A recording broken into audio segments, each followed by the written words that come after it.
Hello dear students, good morning. Welcome you all on the platform of Hind Guru. Today I am going to start Human Physiology, जो कि एक बहुत ही interesting सा topic है. पूरा हम लोग के इसमें जितने भी चैप्टर्स है कंप्लीट करेंगे. तो फर्स्ट हम लोग का इसमें चैप्टर आता है breathing and exchange of gases. तो यहाँ पे जो है हम लोग शुरू कर रहे हैं कि ब्रीदिंग और मेनली दूसरा रेस्पिरेशन, यानी breathing and exchange of gases. तो ब्रीदिंग की जब हम बात करते हैं, एक छोटी सी फिजिकल प्रोसेस है जिसकी जो कि एक कंटिन्यूस प्रोसेस होती है. इसमें हम लोग जो है ऑक्सीजन को इन्वायरमेंट से लेते हैं, यानी एयर के साथ ही लेते हैं. एयर में दूसरी भी ऑक्सीजन होती है, बट मेनली हम लोग यहाँ ऑक्सीजन की बात करते हैं. तो ड्यूरिंग ब्रीथिंग ऑक्सीजन को इन्वायरमेंट से ड्रॉन इन करना और उसके बदले में हमें CO2 जो लंग्स में है उसको रिलीज़ आउट कर देना in the atmosphere is called breathing. तो ब्रीथिंग जो है वो एक तरीके से रेस्पिरेशन की एक फर्स्ट स्टेप है, जिसको हम लोग जो है ब्रीथिंग को हम और क्या कह सकते हैं, हम इसको और बोल सकते हैं pulmonary ventilation. Means exchange of gases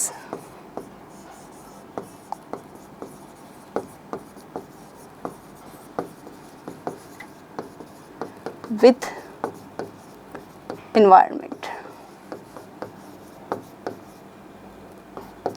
यानी जो environment में एयर है उसको ड्रॉन इन कर देना और जो हमारे लंग्स में है उसको जो है बाहर रिलीज़ कर देना, यही ब्रीथिंग या फिर पल्मोनरी वेंटिलेशन है. जो ब्रीथिंग है ये एक फिज़िकल प्रोसेस है. हम इसको फिज़िकल प्रोसेस भी कह सकते हैं और हम इसको ये भी कह सकते हैं कि it is the first step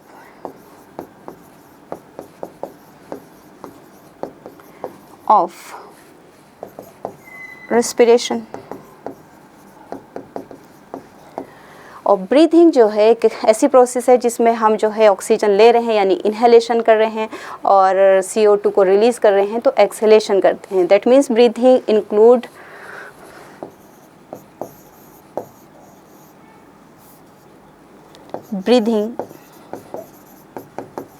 includes inhalation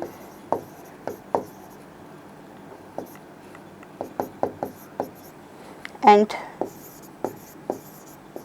exhalation. जबकि अगर हम रेस्पिरेशन की बात करें तो रेस्पिरेशन एक कैसी है, physiochemical. Respiration is a physiochemical process है जो सिर्फ इतने पे ख़त्म नहीं होती है कि ऑक्सीजन का लेना और CO2 को रिलीज़ करना सिर्फ लंग से बाहर, बल्कि इसमें हम लोग 5 स्टेप्स पढ़ते हैं कि किस तरह से हमारी ऑक्सीजन जब हम लोग लंग्स में लेते हैं तो वहाँ से किस तरह से सेल तक पहुँच रही है. क्योंकि फाइनली हमारी टिश्यू और टिश्यू की हर एक सेल तक ऑक्सीजन जानी है, क्योंकि ये ऑक्सीजन फाइनली हम लोग का जो भी फूड है, मेनली हम लोग जो है ग्लूकोज पे डिपेंड करते हैं यानी कार्बोहाइड्रेट्स पे. तो ये फूड को फाइनली जो है हमें इसी ऑक्सीजन को यूज़ करते हुए सेल में इसको तोड़ना है और फिर उस फूड के जो बॉन्ड्स है उसमें जो एनर्जी है उसको रिलीज़ करना है in the form of ATP. तब जाके हमारा रेस्पिरेशन जो है कंप्लीट होता है. तो ब्रीथिंग जो है सिर्फ हम लोग लंग्स के लेवल तक ही बात करते हैं कि किस तरह से हम लंग्स के अंदर इन्वायरमेंटल एयर को ले रहे हैं और जो हमारी लंग्स में जो प्रोड्यूस हो रही है एयर यानी कि जो मैक्सिमम जिसमें CO2 है उसको हम किस तरह से बाहर निकाल रहे हैं, ये ब्रीथिंग है. अब हम रेस्पिरेशन की बात करें तो देखिए थोड़ा सा यहाँ पे हमारा ह्यूमन रेस्पिरेटरी सिस्टम है, क्योंकि NCERT का डायग्राम है तो थोड़ा इसको देख लेते हैं. हमारे पास रेस्पिरेटरी सिस्टम की बात करें हम लोग तो यहाँ पे फर्स्ट हम लोग के पास ये ट्रैकिया है, एक ट्यूब है सिंपल जो कि C शेप्ड जो कार्टिलेजिनस रिंग है इससे कवर्ड है। इसके एंटीरियर एंड पे हम लोग एक ये थोड़ा ब्रॉड पार्ट देख रहे हैं, दैट इज़ कॉल्ड लैरिंग्स। लैरिंग्स जो है वो कार्टिलेज का बना होता है, एक कार्टिलेजिनस बॉक्स होता है जिसके अंदर वोकल कॉर्ड्स होती है, और यही जो लैरिंग्स है ये साउंड प्रोड्यूस करता है। तो हम लोग की जो भी साउंड है वो इसी की वजह से होती है। यही अगर हम एयर्स में बात करें यानी बर्ड्स की बात करें तो इसकी जगह क्या होता है, सीरिंग्स कहलाया जाता है। अब हमारी जो एयर जो हम एक्स्ट्रा नोस्ट्रिल से लेते हुए जो है ड्रॉन इन कर रहे हैं अपने लंग्स में, तो ये यहाँ से होते हुए ट्रैकिया के अंदर एंटर करती है, और फिर ये ट्रैकिया हम लोग की जो है मिड थोरेसिक कैविटी में जाने के बाद एट द फिफ्थ जो थोरेसिक वर्टिब्री होती है, यानी कि हमारी वर्टेब्रल कॉलम जो है उसकी जो फिफ्थ थोरेसिक वर्टिब्री है, यहाँ जाके ट्रैकिया जो है दो हिस्सों में बाइफरकेट हो जाती है, और एक जो है हमारे पास ये लेफ़्ट लंग को चली जाएगी और एक राइट लंग को चली जाएगी। अब ये ब्रोंकाई फर्दर जो है प्राइमरी ब्रोंकाई से सेकेंडरी टर्शरी इस तरह से ब्रेक डाउन होगी, और फाइनली जो है किस में एंड हो जाएगा, इसका एल्वियोलाई में। यहीं पे आप लोग जो है लेफ़्ट में एक डिप्रेशन देख रहे हैं, इस डिप्रेशन में ही हम लोग का हार्ट यहाँ पे सिचुएटेड होता है। तो ये जो है इसी को हम लोग जो है थोड़ा सा समझने के लिए आगे ड्रॉ कर लेंगे, लेकिन ये क्योंकि एनसीईआरटी का डायग्राम है तो थोड़ा देखना है। तो हम लोग यहाँ बात कर रहे हैं रेस्पिरेशन की। तो रेस्पिरेशन को अगर हम देखें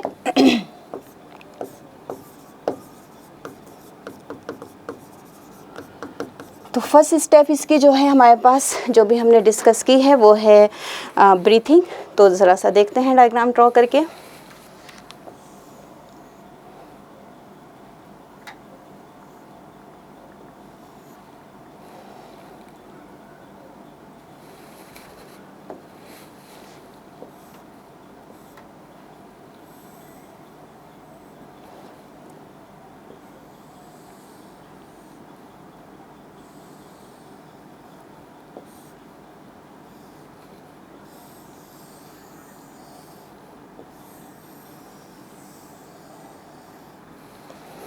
ये हम लोग का है, यहाँ हमारे पास एक्सटर्नल नॉस्ट्रिल्स है, यहाँ से एयर होते हुए हमारे नेज़ल चैम्बर के थ्रू होते हुए फिर हमारे लैरिंग से होते हुए ये ट्रैकिया में एंटर करनी है। ये ट्रैकिया की जो ये ओपनिंग है इसको हम लोग ग्लोटिस कहेंगे। इस ग्लोटिस के ऊपर एक हम लोग के पास जो है यहाँ कार्टिलेजिनस फ्लैप होता है। इस कार्टिलेजिनस फ्लैप को हम लोग जो है एपिग्लोटिस बोलते हैं। खैर हम लोग को अभी यहाँ देखना है कि किस तरह से एयर यहाँ से एंटर करते हुए हमारे लंग्स तक पहुँच जाती है, और लंग्स में हम लोग के पास जो लंग्स का जो यूनिट होता है वो है हमारा एल्वियोलाई। तो फाइनली हमारे पास यहाँ एल्वियोलाई में जो एयर है यहाँ पहुँच गई है। अगर मैं इसका एक अलग से डायग्राम यहाँ से ड्रॉ कर देती हूँ तो देखिए यहाँ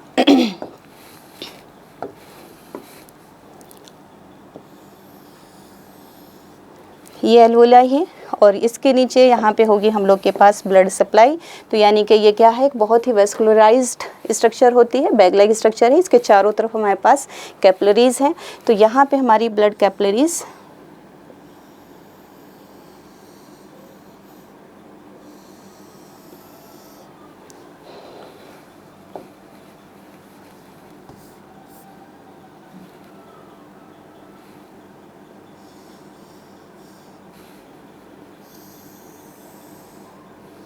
ये ब्लड कैपिलरीज हो गई।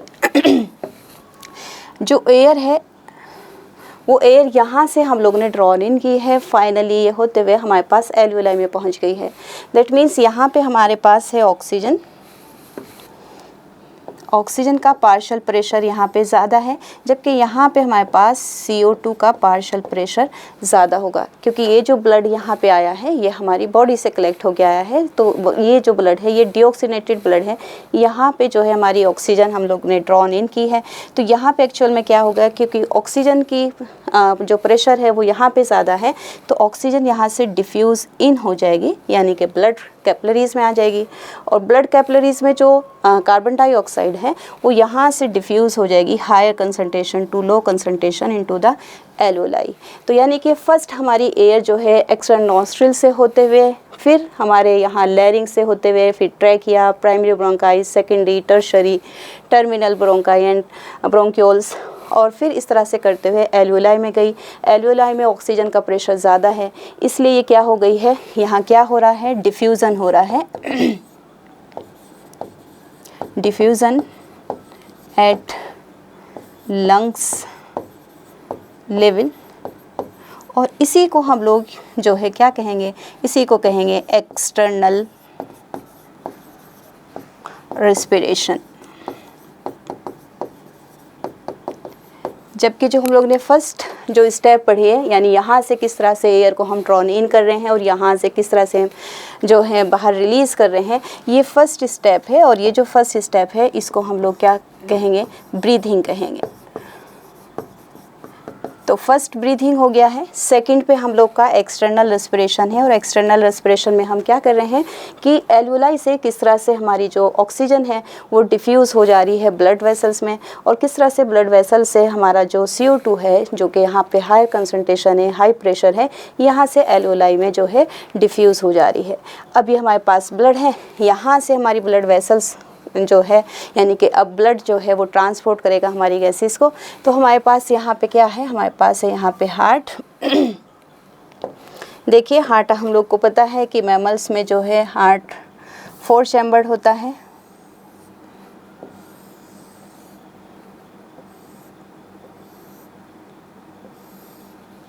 इस तरह से है। तो ये जो ब्लड यहाँ से जाएगा, ये जाएगा हम लोग के लेफ़्ट ऑरिकल में, ये लेफ़्ट ऑरिकल है, ये राइट ऑरिकल है, ये लेफ़्ट वेंट्रिकल है और ये राइट वेंट्रिकल है। तो ब्लड जो हमारे पास यहाँ से ऑक्सीनेटेड हो गया, यानी कि ब्लड ने हम लोग के ऑक्सीजन ले ली है। अब ये ऑक्सीजन कहाँ पहुँचेगी, हमारे पास लेफ़्ट ऑरिकल में।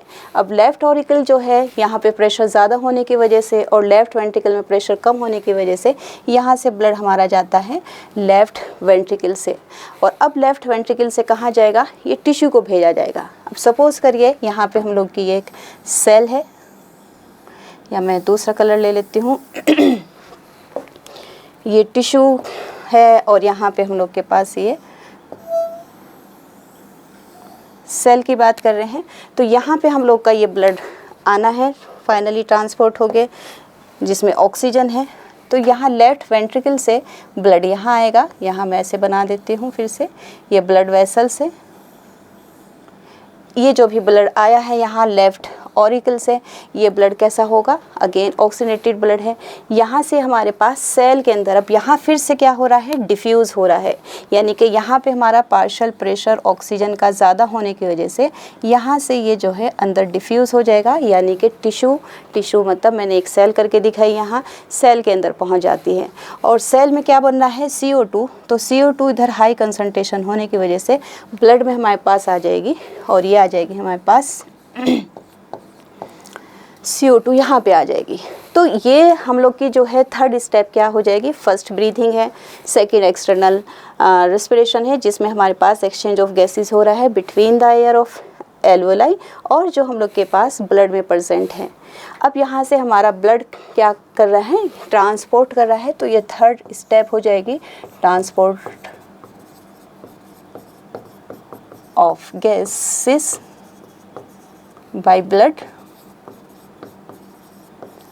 अब ये ब्लड हम लोग का कहाँ जा रहा है, टिश्यू में जा रहा है। ब्लड कैसा है, ऑक्सीनेटेड ब्लड है, मैं यहाँ O भी लिख देती हूँ, ये ऑक्सीनेटेड ब्लड है। यहाँ से फिर से क्या हो रहा है, डिफ्यूज़न हो रहा है, इसको हम डिफ्यूज़न कह रहे हैं। यानी कि 2 बार डिफ्यूज़न हो रहा है। एक बार डिफ्यूज़न कहाँ हो रहा है, लंग्स के लेवल पे। एक बार डिफ्यूज़न कहाँ हो रहा है, हमारे पास ये हो रहा है हमारे टिश्यू लेवल पे। जो टिश्यू लेवल पे डिफ्यूज़न हो रहा है, इसी डिफ्यूज़न को हम लोग क्या बोल सकते हैं, इसको बोल सकते हैं इंटरनल रेस्पिरेशन। यानी कि ये जो स्टेप है ये हमारी कौन सी स्टेप हो जाएगी, फोर्थ स्टेप हो जाएगी। तो फर्स्ट ब्रीथिंग, फिर डिफ्यूज़न हो रहा है यानी एक्सटर्नल रेस्पिरेशन, फिर ट्रांसपोर्टेशन ऑफ गैसेस हो रहा है। अब हमारा डिफ्यूज़न फिर जो है ब्लड वेसल से टिश्यू को हो रहा है, ये हम लोग का इंटरनल रेस्पिरेशन हो गया है। और अब जो है लास्ट फिफ्थ जो है क्या है कि हमारे पास यहाँ सेल में क्या है, फूड है। सपोज़ करिए यहाँ पे हमारे पास ग्लूकोज़ है, ग्लूकोज़ जो है आप लोग जानते हैं कि सेल के साइटोप्लाज्म में क्या होती है, ग्लाइकोलिसिस होती है। तो 2 क्या बनते हैं, पाइरूवेट बनते हैं। और ये पाइरूवेट अब डिपेंड करता है कि यहाँ पे क्या है, ऑक्सीजन है या नहीं है। यानी रेस्पिरेशन 2 तरह का होता है, एक एरोबिक रेस्पिरेशन, एक एनारोबिक रेस्पिरेशन। तो यहाँ जाके डिसाइड होना है कि अगर हमारे पास ऑक्सीजन है दैट मीन्स एरोबिक रेस्पिरेशन होना है। तो हमारा जो ये पाइरूवेट है ये किस में एंटर कर जाएगा, यहाँ पे हमारे पास क्या है, यहाँ पे हमारे पास माइटोकॉन्ड्रिया।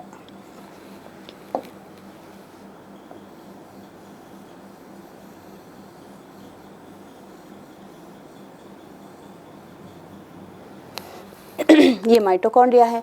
तो अगर ऑक्सीजन की प्रेजेंस है, हम लोग यहाँ कहें कि ऑक्सीजन प्रेजेंट है, तो पाइरूवेट अंदर एंटर कर जाएगा। और फिर यहाँ पे क्या चलती है, आप लोग को सबको पता है अच्छे से, यहाँ है क्रेब्स साइकिल।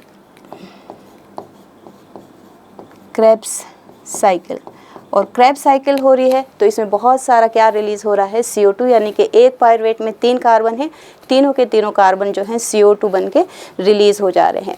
और यही वजह है कि यहाँ पे हमारे पास CO2 की कंसंट्रेशन जो है ज़्यादा हो जाती है, वही CO2 बाहर आ रही है। तो ये जो सेल के अंदर फूड का ब्रेकडाउन है in the presence of oxygen, या फिर अगर ऑक्सीजन नहीं भी है तो फिर क्या होगा, सेल के साइटोप्लाज्म में ही हमारे पास फर्मेंटेशन होने वाला है। तो इसी को हम क्या कहेंगे, 5th स्टेप हो जाएगी ये। और 5th स्टेप क्या है हमारे पास, ये है सेलुलर रेस्पिरेशन। तो ये इतनी बड़ी जो है हमारे पास रेस्पिरेशन में जो है 5 स्टेप्स हमारी जो है इन्वॉल्व हो रही है। Breathing, external respiration, transport of gases, diffusion यानी इंटरनल रेस्पिरेशन, और फिर सेलुलर रेस्पिरेशन 5th स्टेप है। जो सेलुलर रेस्पिरेशन है वही क्या है, केमिकल प्रोसेस है, क्योंकि यहाँ पे हम लोग की बहुत सारी रिएक्शन हो रही है। फूड मटेरियल जो है वो टूट रहा है, चाहे एरोबिकली टूट रहा हो या इन एरोबिकली, यानी कि एरोबिक या एनएरोबिक हो रहा है। ये यहाँ पे डिसाइड होना है 5th स्टेप पे। अब हमारे ये CO2 यहाँ पे आ गया है, ये ब्लड फिर से अब ट्रांसपोर्ट होगा, यहाँ से कहाँ जाएगा यहाँ से जाता है हम लोग के पास राइट एट्रिया में, राइट एट्रिया से फिर राइट वेंट्रिकल में, और यही राइट वेंट्रिकल से, या मैं इसको दूसरा कलर ले लेती हूँ, ब्लू कर देती हूँ। आप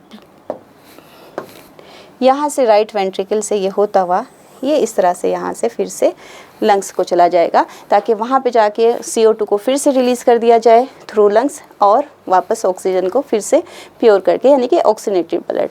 ये ऑक्सीनेटेड है, यहाँ पे ये कैसा ब्लड है, डीऑक्सीनेटेड ब्लड। तो इस तरह से हमारा रेस्पिरेशन कंप्लीट होता है, यानी 5 स्टेप होती है। फर्स्ट ब्रीथिंग, जिसमें हम लोग जिसको पल्मोनरी वेंटिलेशन भी कह सकते हैं, यहाँ पे हम लोग सिर्फ जो है इन्वायरमेंट से ऑक्सीजन जो है वो इनहेल कर रहे हैं, और CO2 जो हमारे लंग्स में है उसको एक्सहेल कर रहे हैं।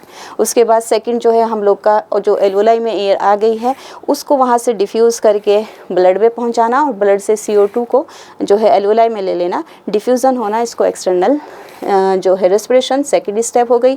फिर ब्लड से जो है इसका गैसेस का ट्रांसपोर्टेशन होना, हार्ट को जा रहा है। हमेशा जो ऑक्सीनेटेड ब्लड है जो कि लंग से आया है वो कहाँ जाता है, हमारे पास लेफ़्ट ऑरिकल में जाता है, लेफ़्ट ऑरिकल से लेफ़्ट वेंट्रिकल में, और लेफ़्ट वेंट्रिकल से ऑर्टा के थ्रू होते हुए हमारी पूरी बॉडी के हर एक टिश्यू में जाएगा। हमारी हर सेल को जो है ब्लड कैपिलरीज, यानी कि ये जाहिर है आर्टरी होगी, इस आर्टरी से इस तरह से टिश्यू में जाएगा, क्योंकि आर्टरी में ऑक्सीजन का कंसंट्रेशन यानी कि प्रेशर जो है वो ज़्यादा है, सेल में कम है। तो यहाँ से फिर से ऑक्सीजन जो है वो डिफ्यूज़ हो जा रही है सेल के अंदर, और सेल से CO2 जो है रिलीज़ हो जा रही है। ये CO2 कब बनी है, चाहे वो एरोबिकली हो या इन एरोबिकली हो, ये सेल के अंदर जो है सेलुलर रेस्पिरेशन के टाइम जो CO2 बनी है इसी को वापस ब्लड में डाल दिया जाता है। और अब ये ब्लड प्योर होने के लिए यहाँ से राइट ऑरिकल, फिर राइट वेंट्रिकल से फिर लंग्स में जाएगा, और इस तरह से फिर से ये स्टेप जो है रिवाइज कर दी जाएगी। तो इस तरह से रेस्पिरेशन के टोटल 5 स्टेप्स हैं। हम लोग नेक्स्ट देखें तो यहाँ बात करते हैं कि हम लोग जो हायर एनिमल्स हैं, लाइक वर्टिब्रेट की अगर हम बात करें तो लाइक जैसे हमारा एम्फीबियंस, रेप्टाइल्स, एव्स और मैमल्स में हम देखें तो यहाँ रेस्पिरेशन के लिए स्पेशलाइज्ड बैग लाइक स्ट्रक्चर है, जो वेस्कुलराइज्ड बैग लाइक स्ट्रक्चर होती है, दैट इज़ कॉल्ड लंग्स। लेकिन अगर हम लोअर एनिमल्स में देखें तो यहाँ पे कुछ और दूसरे स्ट्रक्चर्स होती हैं रेस्पिरेशन के लिए। जैसे फर्स्ट हम लोग बात करें तो हमारे पास जो है लोअर इनवर्टिब्रेट्स, लोअर इनवर्टिब्रेट्स कहाँ से शुरू करते हैं हम लोग? स्पंजेस, तो हमारे पोरीफेरा है, फिर सिलेंट्रेटा, और इसी तरह हम प्लेटीहेल्मिन्थ्स तक की बात करते हैं। तो स्पंजेस, सिलेंट्रेट, फिर टिनोफोर आते हैं, फिर हम लोग के जो है प्लेटीहेल्मिन्थ्स, या फिर हम लोग कहते हैं जो कि आपकी बुक में लिखा है फ्लैटवर्म्स। इन सब में जो है जो इनकी स्किन है, इन्हीं के थ्रू जो है डिफ्यूज़न हो जाती है, यानी कि बाहर जो है जहाँ जिस भी इन्वायरमेंट में वो रह रहे हैं वहाँ ऑक्सीजन का लेवल ज़्यादा है, इनकी बॉडी में CO2 का ज़्यादा है, तो सिंपल डिफ्यूज़न हो जाता है through diffusion of gases through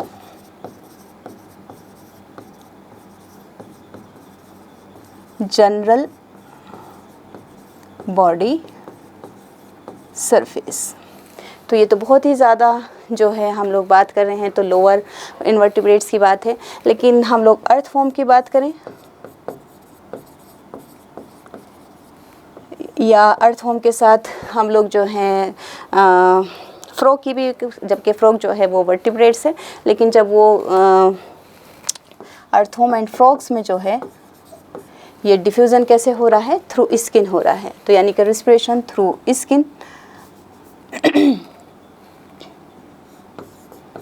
तो यहाँ डिफ्यूज़न जो है, डिफ्यूज़न ऑफ गैसेस थ्रू कैसे हो रहा है? मॉइस्ट स्किन, यानी कि इनकी स्किन जो है हमेशा मॉइस्ट रहती है और उसमें मतलब थोड़ा म्यूकस टाइप का रहता है जो कि मॉइस्ट को बरकरार रखता है, मॉइस्चर को बरकरार रखता है। इस तरह से यहाँ से इनकी स्किन के थ्रू जो है रेस्पिरेशन होता है। ऐसे रेस्पिरेशन को हम क्यूटेनियस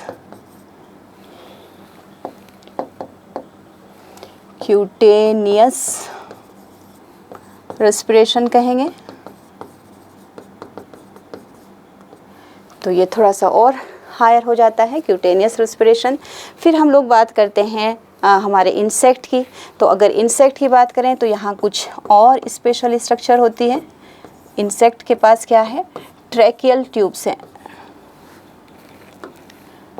ट्रैकियल ट्यूब्स मतलब ट्यूब्स का एक जो है कुछ ब्रांचेस ट्यूब्स होती हैं, उनसे डायरेक्टली जो है रेस्पिरेशन हो जाता है। ट्रैक्यूलर रेस्पिरेशन कह देते हैं, ट्रैक्यूलर रेस्पिरेशन कह देते हैं। उसके बाद थोड़े से और हायर हम लोग बात करते हैं, जैसे हमारे पास एक्वेटिक आर्थ्रोपोड्स हैं, जैसे लाइक प्रॉन वगैरह हैं, और इसी तरह aquatic Mollusca, aquatic arthropods,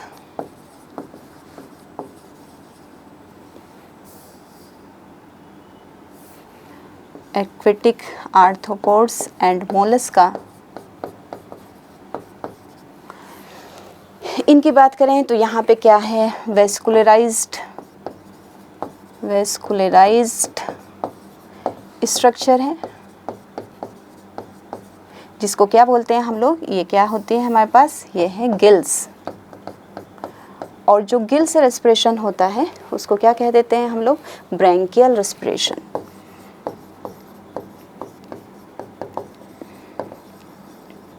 branchial respiration यानी कि हायर एनिमल्स में तो ठीक है लंग से, लेकिन अगर हम लोअर से बात करें, बहुत ही लोअर की बात कर रहे हैं, तो थ्रू जनरल बॉडी सरफेस हो रहा है। फिर हम लोग जो थोड़ा सा और अर्थवॉर्म देखें, फ्रॉग देखें, तो उनकी स्किन हमेशा मॉइस्चराइज रहती है, तो वहाँ पे स्किन के थ्रू हो रहा है। और जब स्किन के थ्रू जो है रेस्पिरेशन हो रहा है तो उसको क्यूटेनियस रेस्पिरेशन कहते हैं। फिर हम लोग के बहुत सारे आर्थ्रोपोड्स ऐसे भी हैं जो कि वाटर में रहते हैं, यानी कि एक्वेटिक आर्थ्रोपोड्स हैं, मोलस्का है, इवन फिशेस भी इसी में आती है। वहाँ पे वेस्कुलराइज्ड स्ट्रक्चर होता है जिसको गिल्स कहते हैं, और गिल्स के थ्रू जो रेस्पिरेशन होता है उसको ब्रैंकियल रेस्पिरेशन कहते हैं। इंसेक्ट में थोड़ा सा डिफरेंट होता है। ट्रैकिया जो हम लोग के अंदर होती है उसी के नाम पे यहाँ भी नाम दिया है, ट्रैकियल ट्यूब्स होती हैं, ऐसे रेस्पिरेशन को ट्रैकियल रेस्पिरेशन कह देते हैं। अब अगर फ़िश में बात करें तो फ़िश में जो है दो तरह से गिल होते हैं, जैसे कुछ में जो है एक्सटर्नल गिल्स होते हैं एक्सटर्नल गिल्स और इंटरनल गिल्स। एक्सटर्नल किस में होते हैं? कार्टिलेजिनस फिश, कार्टिलेजिनस फिश, और साइक्लोस्टोम में भी है, एंड साइक्लोस्टोम। जबकि ये जो है हमारे पास ये हैं बोनी फिशेस, बोनी फिश, या फिर हम इन्हीं को क्या कह देते हैं? टीलियोस्ट। तो इन दोनों में भी कैसा हो रहा है? ये गिल ही है, तो ये भी क्या हो जाएगा? Branchial respiration.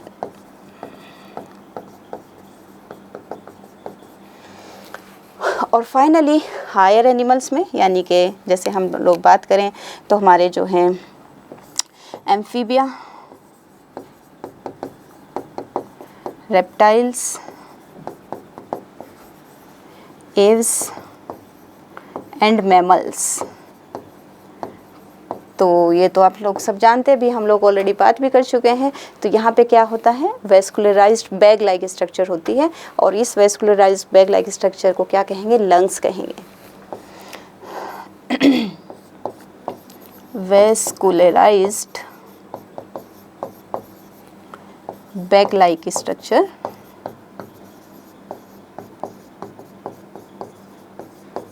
और ये वेस्कुलराइज्ड बैग लाइक स्ट्रक्चर जो है ये क्या है हम लोग के पास? ये है हमारे पास लंग्स। और जहाँ लंग्स के थ्रू होता है उस रेस्पिरेशन को क्या कहते हैं? वो होता है हमारा पल्मोनरी रेस्पिरेशन, पल्मोनरी रेस्पिरेशन। तो इस तरह से simple through general body surface या फिर क्यूटिकल्स से या फिर स्किन से हो रहा है तो क्यूटेनियस, अगर ये जो है गिल से हो रहा है तो ब्रैंकियल रेस्पिरेशन, और लंग्स के थ्रू हो रहा है तो पल्मोनरी रेस्पिरेशन। हालांकि हम लोग यहाँ थोड़ा कुछ और भी देखते हैं, जैसे हमारे पास जो है बुक गिल्स भी हैं। बुक गिल्स कहाँ होते हैं? लाइक प्रॉन में। और इसी तरह और क्या होता है? बुक लंग्स भी हैं, और बुक लंग्स किस में होते हैं? एरेक्निड्स में होते हैं। तो ये थोड़ा जो है ये भी है, लेकिन आपकी बुक में ये मेंशन नहीं है, इसलिए मैंने इसको यहाँ ना लिख के आप लोग के लिए अलग से लिख दिया है। तो अब हम लोग पढ़ते हैं ह्यूमन रेस्पिरेटरी सिस्टम होता किस तरह से है। तो देखिए यहाँ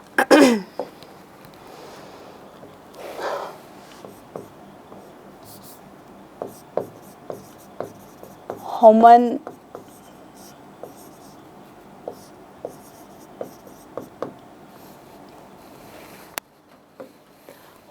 रेस्पिरेटरी सिस्टम। एक्चुअल में इसके भी दो पार्ट होते हैं, इसको हम समझने के लिए दो हिस्सों में डिवाइड कर लेते हैं, एक कंडक्टिंग जोन और दूसरा एक्सचेंज जोन। जो कंडक्टिंग जोन है उसका काम सिर्फ कंडक्ट करना है एयर को, जो भी इनहेल कर रहे हैं उस एयर को जो है क्लीन करना, ह्यूमिडिफाई करना, मॉइस्चराइज करना, उसका जो टेम्परेचर है उसको बॉडी के टेम्परेचर तक लाना, ये सब काम जो है कंडक्टिंग जोन का है। लेकिन एक्चुअल में जहाँ जो साइट है फॉर एक्सचेंज ऑफ गैसेस वो फाइनली जाके एल्वोलाई और एल्वोलर डक्ट होता है। तो ह्यूमन रेस्पिरेटरी सिस्टम को यहाँ पे हम लोग दो हिस्सों में डिवाइड कर लेते हैं, कंडक्टिंग जोन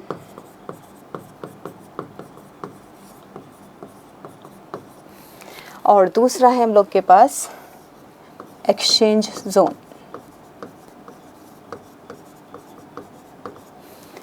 तो कंडक्टिंग जोन की बात करें तो ये स्टार्ट होता है, स्टार्ट फ्रॉम द, कहाँ से शुरू होगा? जो एक्सटर्नल नॉस्ट्रल्स है हमारे पास 1 पेयर एक्सटर्नल नॉस्ट्रल्स है। यहाँ से होते हुए हमारे फिर यहाँ क्या है हमारे पास नेज़ल चैम्बर है। नेज़ल चैम्बर से हम लोग का फेरिंग्स आ जाता है। फेरिंग्स क्या है, लास्ट पार्ट है हमारे यहाँ गला, यानी कि फेरिंग्स कॉमन पैसेज होता है for the transport of food and air, ये दोनों के लिए पैसेज कॉमन है। और यहाँ से होते हुए फिर फेरिंग्स से कहाँ जाते हुए थ्रू लैरिंग्स होते हुए ट्रैकिया में एंटर कर जाता है। तो start from external nostril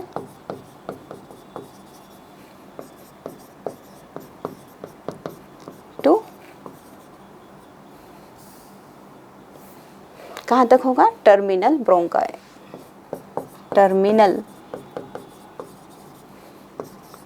bronchioles.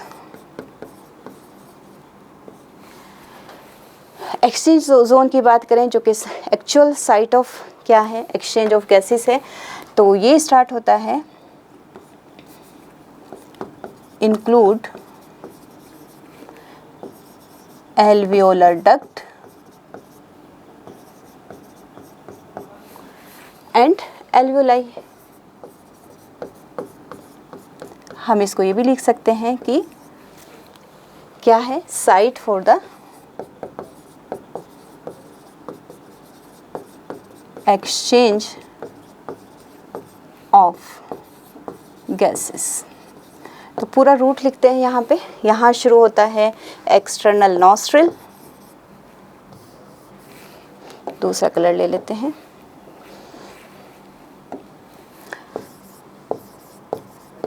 External nostril, फिर होता है नेज़ल चैम्बर,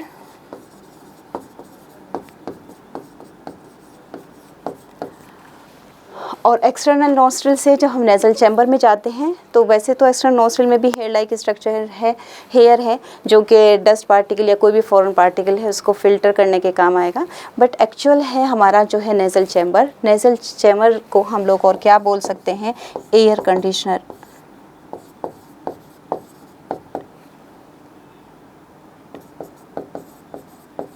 क्योंकि इसका काम है जो हम लोग इनहेल कर रहे हैं जिस एयर को, अगर वो बहुत ज़्यादा ड्राई है या बहुत ज़्यादा मॉइस्चर है या उसका टेम्परेचर बहुत ज़्यादा है या टेम्परेचर बहुत ज़्यादा लो है, तो इस सब को जो है बॉडी टेम्परेचर तक लाना, उसको ह्यूमिडिफाई करना, ये सब काम हमारे नेज़ल चैम्बर का है। तो ये नेज़ल चैम्बर, और फिर यहाँ से हमारा जाएगा फेरिंग्स, फेरिंग्स से फिर लैरिंग्स से होते हुए थ्रू लैरिंग्स एंटर करता है ट्रैकिया, और ट्रैकिया फिर जो है किस में, प्राइमरी ब्रोंकाई में, प्राइमरी ब्रोंकाई, फिर सेकेंडरी ब्रोंकाई, टर्शरी ब्रोंकाई, फिर इनिशियल ब्रैंकियोल, फिर टर्मिनल ब्रैंकियोल,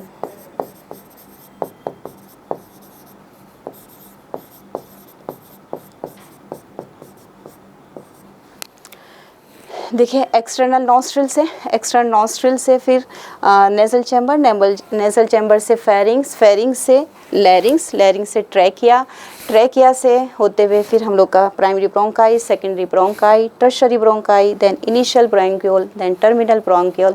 यहाँ तक हमारा इतना जो पार्ट है ये कहलाया जाता है कंडक्टिंग जोन। और अब टर्मिनल ब्रोंकियोल से आगे जब हम बात करेंगे तो यहाँ से आगे हम लोग का शुरू होगा एल्वियोलर डक्ट, और फिर एल्वियोलाई, इस तरह से। तो ये जो हम लोग का है इसको हम लोग क्या कह सकते हैं, ये है कंडक्टिंग जोन। और ये जो एल्वियोलर डक्ट है और एल्वियोलाई है, एक्सचेंज जोन कहलाया जाएगा। एक्सचेंज जोन में जो है हम लोग के पास एक्चुअल में जो सरफेस एरिया है वो ज़्यादा बढ़ाता है, इसीलिए हमारे पास बैग लाइक स्ट्रक्चर होती है ये, और बहुत ही वेस्कुलराइज स्ट्रक्चर है जिसको हम एल्वियोलाई कहते हैं। यहाँ पे एक्चुअल में गैस का कंडक्शन होगा। अगर हम कंडक्टिंग जोन का लिखें कि इसका कंडक्टिंग जोन का जो फंक्शन है तो क्या है, कंडक्शन ऑफ एयर, कंडक्ट करेगा, कंडक्शन ऑफ एयर है, जो भी हमने ऑक्सीजन इनहेल की है उसको कंडक्शन करना, इसको जो है फिल्टर या फिर क्लियर द एयर या क्लीन द एयर, फिर ह्यूमिडिफाई,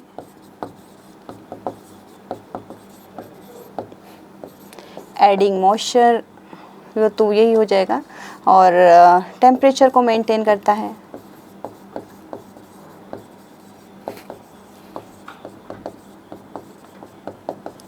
यानी कि अगर जो एयर ले रहे हैं वो बहुत ज़्यादा हॉट है या बहुत ज़्यादा कूल है तो उसका टेम्परेचर जो है बॉडी के टेम्परेचर तक लेके आते हैं। तो इस तरह से हमारे पास ये जो है फंक्शन हो गया इसके। ओके, हम लोग को इसको क्लीन कर लेना है, क्लीन करके आगे पढ़ते हैं इसको।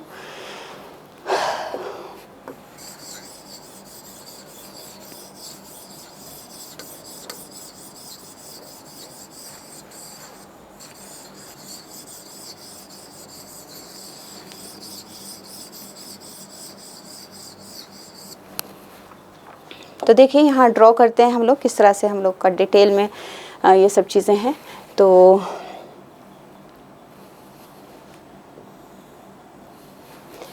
ये नोज हुआ, यहाँ से हम लोग के पास है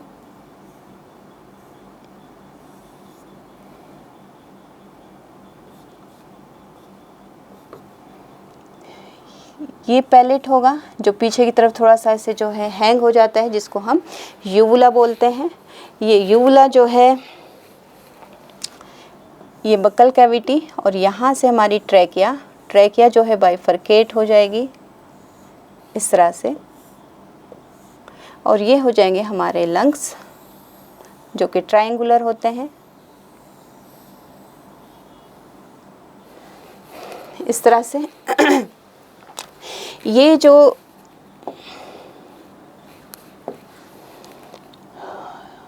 इसके पीछे हमारे पास होता है यहाँ, ये है इसोफेगस।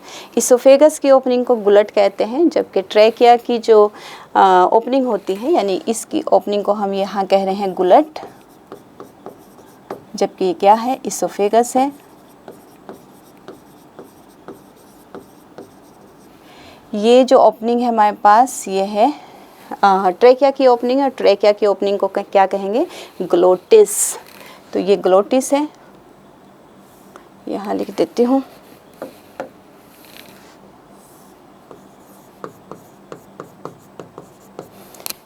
ये ग्लोटिस है, और ग्लोटिस के ऊपर एक कार्टिलेजिनस फ्लैप लाइक स्ट्रक्चर होगा, ये जो है यहाँ इसको कहेंगे एपिग्लोटिस।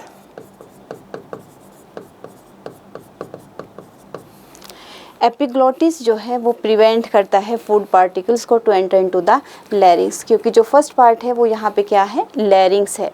तो लैरिंग्स में फूड पार्टिकल ना चले जाए उसके लिए यहाँ पे हम लोग के पास है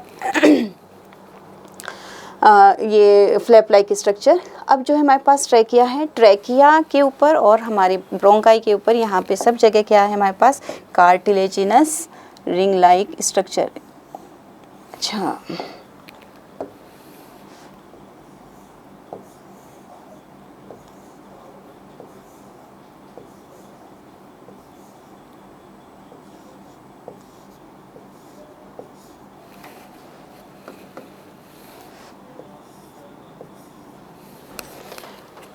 ये है, यहाँ हमारा ये नेसल चैम्बर है, यहाँ दो नॉस्ट्रिल्स हैं, इन दो नॉस्ट्रिल्स में यहाँ पे हम लोग के लास्ट में इंटरनल नॉस्ट्रिल है, वो भी एक पेयर होता है। ये पैलेट है, पैलेट का जो पीछे का हिस्सा है ये हमारे गले में हमें अंदर दिखाई भी देता है, हैंग किए रहता है, इसको यूवुला बोलते हैं। This is uvula. ये वाला जो स्ट्रक्चर है यूवुला। तो जैसे एयर यहाँ से एक्सटर्नल नॉस्ट्रिल से हम लोग जो है इनहेल करते हैं तो नेज़ल चैम्बर यहाँ पे है, नेज़ल चैम्बर से होते हुए इंटरनॉस्ट्रिल से होते हुए जब आगे बढ़ेगी तो एपिग्लोटिस खुला होना चाहिए। एपिग्लोटिस खुला रहेगा तो यहाँ से एयर हम लोग की जो है अंदर जाएगी। बट ड्यूरिंग स्वॉलोइंग जिस वक्त हमारा फूड इधर आता है तो यहाँ प्रेशर पड़ने की वजह से एपिग्लोटिस जो है ग्लोटिस को क्लोज कर देता है, वहीं यूवुला जो है इंटरनल नॉस्ट्रिल को क्लोज कर देता है। इस तरह से हम लोग का फूड पार्टिकल जो है ना तो वो ऊपर इंटरनल नॉस्ट्रिल्स में जो है जाते हैं क्योंकि यूवुला उसको बंद कर देता है, इसी तरीके से ग्लोटिस भी बंद हो जाता है। तो ड्यूरिंग स्वॉलोइंग हम लोग ना सांस ले सकते हैं ना हम छोड़ सकते हैं कुछ सेकंड्स के लिए। और फिर हम लोग का यहाँ जो है देखिए क्रॉस भी हो रहा है, एयर जो है वो अंदर की तरफ आनी है जबकि फूड पीछे वाली ट्यूब यानी कि जो है गुलट में जाना है। तो इस तरह से, और यही पार्ट हम लोग का क्या कहलाया जाता है, इसी को कहते हैं यही पार्ट है हम लोग का फेरिंग्स। और फेरिंग्स क्या होता है, फेरिंग्स है हमारे पास common passage for food, common passage for food and air, यानी कि यहाँ से फूड आना है जो पीछे इसोफेगस में जाना है गुलट से होते हुए, यहाँ से एयर आनी है और एयर हमारी जो है ग्लोटिस में एंटर करनी है। तो यहाँ क्रॉस होना है और यही वाले पार्ट को हम जो है फेरिंग्स कहते हैं। हालांकि फेरिंग्स के भी 3 पार्ट होते हैं, ये वाला जो है नेज़ोफेरिंग्स है, लैरिंजोफेरिंग्स है और ये ओरोफेरिंग्स है। तो नेज़ोफेरिंग्स से होते हुए इस तरह से लैरिंग्स से होते हुए ट्रैकिया। अब हम लोग का जो है एयर यहाँ से होते हुए ये ब्रोंकाई, और ये प्राइमरी ब्रोंकाई जो है फर्दर ब्रेक डाउन होगी किसमें, सेकेंडरी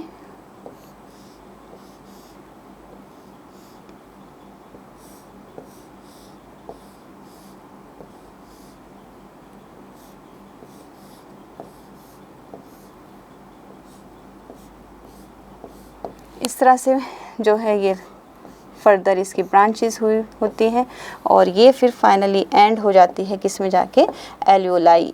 एल्वियोलाई को अलग कलर से बना देती हूँ।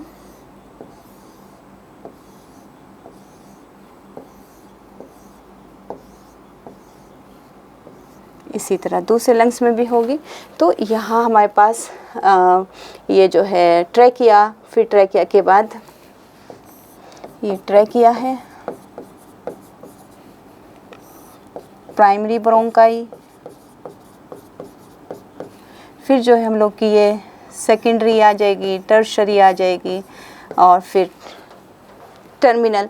जो सी शेप्ड कार्टिलेजिनस रिंग होती है, C shaped cartilaginous ring present from trachea up to initial bronchiole। और ये किस लिए होते हैं, ताकि हमारा जो रेस्पिरेटरी जो कंडक्टिंग जोन है वो कोलैप्स ना हो जाए, एयर हो ना हो उसको खुला रखना है।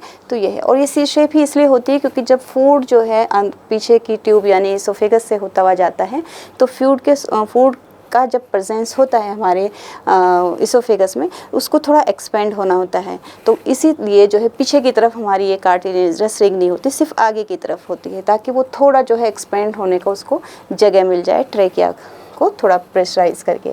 इस तरह से जो है सी शेप्ड कार्टिलेजिनस जो है वो अप टू इनिशियल ब्रोंकियोल तक है, जबकि हमारा कंडक्टिंग जोन कहाँ ख़त्म होता है, टर्मिनल ब्रोंकियोल तक होता है। बट याद रखिए सी शेप्ड जो कार्टिलेजिनस रिंग है ये सिर्फ हम लोग के पास इनिशियल ब्रोंकियोल तक ही है। जो हमारा ये एपिग्लोटिस है ये किससे बना है, ये भी कार्टिलेजिनस फ्लैप लाइक स्ट्रक्चर है जो कि सिर्फ कवर करने के काम करता है कि फूड पार्टिकल्स जो है इसके अंदर ना जा पाए। जो हमारे पास यहाँ और क्या है, हमारे पास है यहाँ शुरू में ये है लैरिंग्स,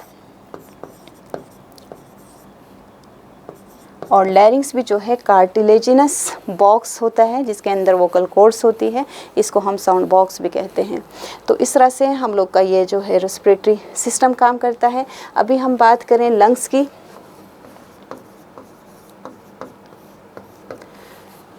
यहाँ पे दूसरी चीज़ ये भी है कि जो हमारा ये ट्रैकिया है ये कहाँ तक जाती है, मिड थोरेसिक कैविटी तक जाती है। और मिड थोरेसिक कैविटी में जाके जहाँ 5th हमारी थोरेसिक वर्टिब्री है वहाँ जाके ये जो है डिवाइड होती है प्राइमरी ब्रोंकाई में। यहाँ पे जो लंग्स हैं हम लोग के, ये लंग्स आप लोग देख रहे हैं कैसे हैं, पेयर्ड स्ट्रक्चर होते हैं, यानी कि 2 हैं, पेयर्ड बैग लाइक स्ट्रक्चर है। और ये जो है रफली कैसे हैं, ट्रायंगुलर है।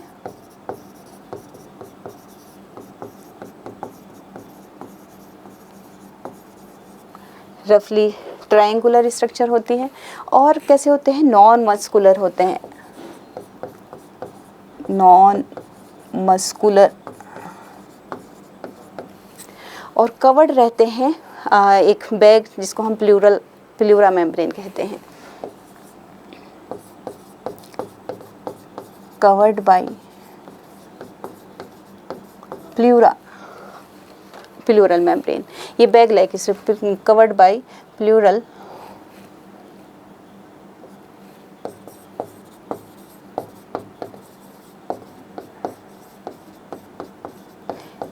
यानी बैग लाइक स्ट्रक्चर मैं क्यों कह रही हूँ, क्योंकि ये डबल मेम्ब्रेन होती है। एक आउटर मेम्ब्रेन जिसको हम यानी कि जो हम लोग के मैं बनाती हूँ,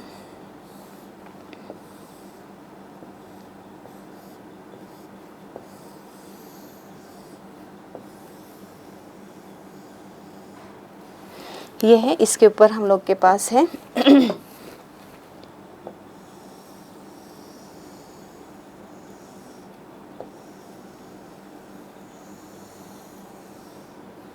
तो 2 मेम्ब्रेन है, आउटर प्लूरा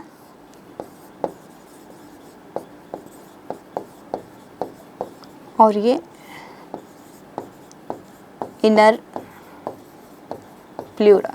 और इन दोनों के बीच में यहाँ पे क्या होता है हमारे पास, प्लूरल फ्लूइड। और जो प्लूरल फ्लूइड है ये क्या काम करता है, जो फ्रिक्शन, जो रेस्पिरेशन हो लेने से जो बार बार जो है एक्सहेलेशन इनहेलेशन हो रहा है, उससे एक फ्रिक्शन पैदा होता है। इस फ्रिक्शन को लंग्स के सरफेस पे रिड्यूस करने के लिए, उसको प्रिवेंट करने के लिए हमारे पास प्लूरल फ्लूइड होता है। That means prevent the friction. और दूसरा हम लोग क्या कह सकते हैं, दूसरा है यहाँ पे हम लोग के कि शॉक एब्जॉर्बर होता है, जो फ्लूइड है ये।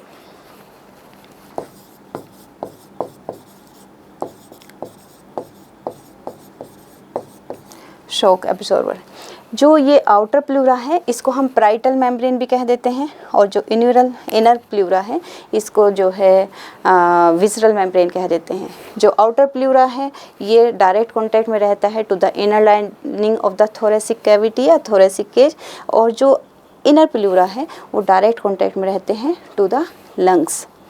इस तरह से हमारे ये जो है कवर्ड रहते हैं। अगर हम लंग्स की बात करें, ये होते कहाँ हैं, तो lungs protected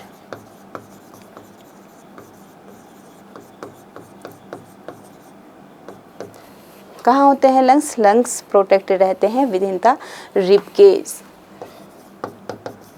with in the thoracic chamber,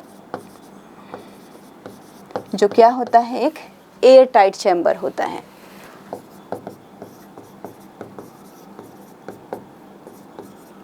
air tight chamber है। कोई भी चेंज इस थोरेसिक चैम्बर में हो रहा है उसका डायरेक्ट रिफ्लेक्शन किस पे आता है, लंग्स पे आता है।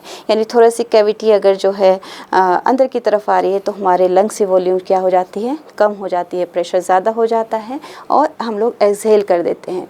और अगर थोरेसिक चैम्बर जो है उसका वॉल्यूम बढ़ जाता है तो रिज़ल्ट क्या है कि हमारे लंग्स की वॉल्यूम भी बढ़ जाती है। लंग्स की वॉल्यूम बढ़ जाती है तो प्रेशर कम हो जाता है, प्रेशर कम हो जाएगा तो हम लोग जो है इनहेल कर लेंगे। तो इस तरीके से हमारी थोरेसिक कैविटी या थोरेसिक चैम्बर में जो भी चेंजेस आ रहा है वो डायरेक्ट रिफ्लेक्ट हो रहा है या डायरेक्ट रिजल्ट किससे आ रहा है, लंग से आ रहा है। इसीलिए इसको हम क्या कह रहे हैं, एयर टाइट चैम्बर। कैसे फॉर्म होता है, फॉर्म्ड बाई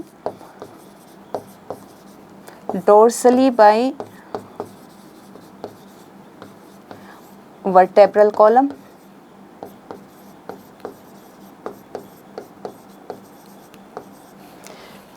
तो पीछे की तरफ हमारे पास वर्टेब्रल कॉलम है, आगे हमारे पास जो है वेंट्रली क्या रहेगा, वेंट्रली क्या होगा बस सामने, वेंट्रली बाय स्टर्नम, तो आगे की तरफ स्टर्नम,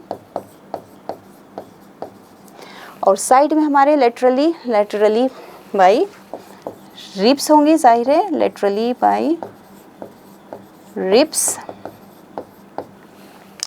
और इसी तरीके से यहाँ नीचे की तरफ क्या रहेगा, पोस्टीरियर साइड में, ये क्या है, dome shaped diaphragm, dome shape diaphragm. Diaphragm सिर्फ जो है मैमल्स का ही कैरेक्टर होता है, तो ये डोम शेप डायाफ्राम होगा यहाँ पे। तो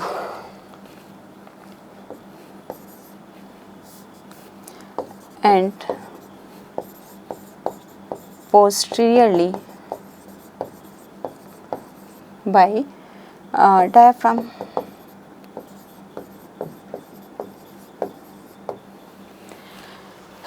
तो हम लोग ने क्या क्या पढ़ा, अभी हम लोगों ने पढ़ा कि हम लोग के पास जो है रेस्पिरेटरी सिस्टम, अगर हम लोअर इन्वर्टिब्रेट्स में देखें तो हम लोग के pass through general body surface भी होता है, जैसे स्पंजेस, सिलेंट्रेट, और हम लोग के फ्लैटी हेलमेंट्स होते हैं जिसको हम फ्लैटफॉर्म्स भी कह देते हैं। फिर हमारे पास क्यूटेनियस रेस्पिरेशन जो है वो अर्थवॉर्म में देखने को मिलता है, फ्रॉग में देखने को मिलता है। उसके बाद पल्मोनरी रेस्पिरेशन हम लोग के पास है, यानी कि फिश में भी है, कुछ एक्वेटिक आर्थ्रोपोड्स में है, कुछ एक्वेटिक मोलस्का में भी हमें दिखाई दे रहा है। उसके बाद फिर आता है पल्मोनरी रेस्पिरेशन, यानी ऐसा रेस्पिरेशन जहाँ पे लंग्स हमारे पास प्रेजेंट हो। तो लंग्स के थ्रू हमारे पास वर्टिब्रेट में, जैसे कि जो है आपके एम्फीबियंस है, रेप्टाइल्स हैं, एव्स हैं एंड मैमल्स हैं, इन सब में जो है रेस्पिरेशन पल्मोनरी से हो रहा है। अब हम लोग के पास जो रेस्पिरेटरी सिस्टम है उसके दो पार्ट हैं, एक है कंडक्टिंग जोन, दूसरा है हमारे पास एक्सचेंज जोन। जो कंडक्टिंग जोन है वो शुरू होता है one pair of external nostrils, फिर नेजल चैम्बर है, नेजल चैम्बर को एयर कंडीशनर भी बोल देते हैं। उसके बाद है फिर फेरिंग्स, फेरिंग्स जो है वो कॉमन पैसेज है फॉर फूड एंड एयर। फिर जो एयर है वो फेरिंग्स से होते हुए लैरिंग्स, और लैरिंग्स से फिर ट्रैकिया, ट्रैकिया जो है वो फिफ्थ थोरेसिक वर्टिब्री पे जाके बाइफरकेट हो जाती है प्राइमरी ब्रोंकाई में। फिर प्राइमरी ब्रोंकाई जो है एक राइट लंग में चली जाती है, एक लेफ्ट में चली जाती है। यहाँ जाने के बाद हमारा जो प्राइमरी ब्रोंकाई है वो secondary bronchi, tertiary bronchi, then initial bronchiole and terminal bronchiole में ब्रेकडाउन होती है। यहाँ तक के जोन को हम कंडक्टिंग जोन कहेंगे। फिर टर्मिनल ब्रोंक्यूल्स जो है वो आगे बढ़ता है एल्वियोलर डक्ट में और एल्वियोलाई में। ये दोनों जो है एक्चुअल साइट है जहाँ पे एक्सचेंज ऑफ गैसेस हो रहा है। अगर हम लोग जो है सी शेप्ड कार्टिलेजिनस रिंग की बात करें तो ये ट्रैकिया में होता है, फिर उसके बाद प्राइमरी, सेकेंडरी, टर्शियरी ब्रोंकाई में होता है, then initial bronchiole, terminal bronchiole में ये नहीं होता। क्यों सी शेप्ड ही होता है? क्योंकि जब हम लोग फूड इनहेल सोलो करते हैं तो हमारा जो इसोफेगस है उसको थोड़ा एक्सपेंड करना होता है, और क्योंकि जस्ट ट्रैकिया के पीछे हमारे पास इसोफेगस है तो उसके पास स्पेस नहीं होगा, इसलिए पीछे की तरफ सी शेप्ड जो है ये रिंग्स नहीं होती। उसके बाद अगर हम लंग्स की बात करें तो लंग्स में हमारे पास जो है लंग्स पहली बात तो ऊपर से कवर्ड रहता है। किससे कवर्ड है? प्लूरा से। प्लूरा के दो मेम्ब्रेन होती हैं, एक आउटर प्लूरा जिसको हम पैराइटल मेम्ब्रेन भी कहते हैं, और दूसरा है इनर प्लूरा जिसको हम जो है विज़रल मेम्ब्रेन कह देते हैं। इन दोनों मेम्ब्रेन के बीच में प्लूरल फ्लूइड है। ये प्लूरल फ्लूइड जो है वो प्रिवेंट करता है फ्रिक्शंस को जो पैदा होता है ड्यूरिंग ब्रीथिंग, और शॉक एब्जॉर्बर भी होता है।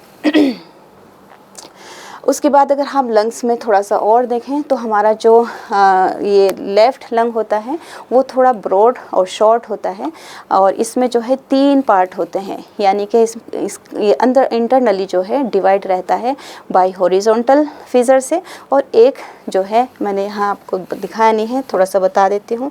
इस तरह से एक फिजर यहाँ होता है जो कि हॉरिजॉन्टल होगा इस तरह, और फिर एक जो है यहाँ पे ऐसे, ये कौन सा फिजर है देखें, लिख देती हूँ मैं यहाँ। ये है हमारे पास हॉरिजॉन्टल फिजर, और ये है ऑब्लिक फिजर। तो 3 हिस्सों में जो है हमारा ये लंग डिवाइड हो जाता है। जो ऊपर वाला है इसको सुपीरियर लोब कह देंगे, फिर मीडियन हो जाएगा और ये इन्फीरियर। लेकिन अगर हम लेफ़्ट की बात करें तो लेफ़्ट में बस एक ही फीसर होता है, दूसरे कलर से लिख देती हूँ, ऑब्लिक फीसर है ये इस तरह से। और लेफ़्ट में ही एक थोड़ा सा डिप्रेशन होता है, इसी डिप्रेशन में हम लोग का हार्ट यहाँ पे सिचुएटेड होता है। लंग्स कहाँ होते हैं? थोरेसिक चैम्बर में होते हैं। थोरेसिक चैम्बर क्या है? एक एयर टाइट चैम्बर है जिसमें कुछ भी कैविटी उसके चैम्बर उसकी वॉल्यूम में जो भी चेंज होता है उसका डायरेक्ट रिजल्ट किस पे आता है? लंग्स पे आता है। और ये कैसे फॉर्म होती है? Dorsally by vertebral column, ventrally जो है स्टर्नम है, फिर हम लोग के पास लेटरली दोनों तरफ से हमारे पास रिब्स हैं और पोस्टीरियरली बाय डायफ्राम होता है। इस तरह से हमारा ये टॉपिक कंप्लीट हुआ है। इससे कुछ रिलेटेड क्वेश्चन है तो देख लेते हैं आगे। फर्स्ट है the process of exchange of oxygen from the atmosphere with CO2 produced by the cell is called. तो ये क्या आ जाएगा हम लोग का? ब्रीथिंग, यानी ब्रीथिंग हो जाएगा। और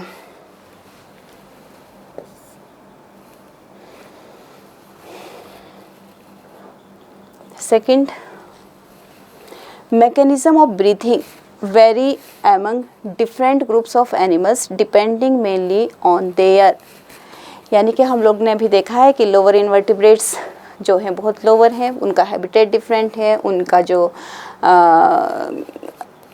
लेवल ऑफ ऑर्गेनाइजेशन वो भी डिफरेंट है। तो वहाँ पे हम लोग के पास अलग से है और जो हायर एनिमल्स हैं वहाँ पे अलग तरह का रेस्पिरेटरी ऑर्गन है हम लोग के पास। तो यानी कि ये दोनों राइट हो जाएगा, हैबिटेट्स पे भी डिपेंड करेगा, लेवल ऑफ ऑर्गेनाइजेशन पे भी डिपेंड करेगा। तो यहाँ बी इसका आंसर रहेगा। Which of the following has no realized respiratory structure. तो यहाँ हमारे पास क्रैब की हम बात करें तो क्रैब किस में आते हैं? आर्थ्रोपोड्स में आते हैं। तो आर्थ्रोपोड्स में तो हमारे पास है ट्रैकियल सिस्टम है, अगर हम लोग उसकी बात कर लें, इंसेक्ट की बात कर लें। उसके बाद अर्थवॉर्म में देखते हैं सैल्मन हमारी फ़िश है तो यहाँ गिल्स होंगे। एंट अगेन आर्थ्रोपोड है। तो अर्थवॉर्म में हमारे पास कोई पर्टिकुलर स्ट्रक्चर नहीं है, इसलिए थ्रू स्किन हो रहा है यहाँ पे, तो हम अर्थवॉर्म यहाँ पे आंसर लगा देंगे। नेक्स्ट बात करें, structure which prevents the entry of food into the wind pipe. तो जो ट्रैकिया की ओपनिंग है उसको क्या कहेंगे? हम लोग ग्लोटिस कहते हैं। और ग्लोटिस के ऊपर जो है क्या रहता है? एक flap like cartilaginous flap like structure होता है, दैट इज़ कॉल्ड एपिग्लोटिस। तो यहाँ इसका आंसर जो है एपिग्लोटिस है। और epiglottis prevents the entry of food particle into the trachea. उसके बाद जो है the nose produces to put moisture in the air and catch dust and bacteria. तो यहाँ पे जितने भी हैं वो जाहिर है म्यूकस है।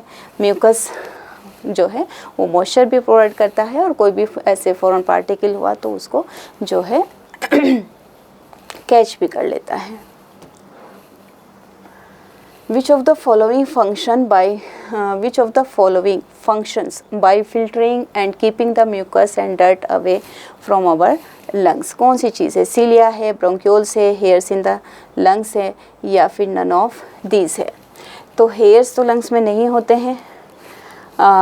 यहाँ पे क्या हो जाएगा हम लोग का answer? Cilia. Which of the following organs functions as an air condition? तो अभी मैंने बताया था कि नेज़ल चैम्बर जो है, नोस्ट्रिल्स में हमारे हेयर होते हैं बट नेज़ल चैम्बर जो है वो म्यूकस भी प्रोवाइड करता है, वो टेम्परेचर को भी मेंटेन करता है, ह्यूमिडिफाई करता है। तो यानी कि नेज़ल चैम्बर जो है ऐसे एयर कंडीशनर काम करता है।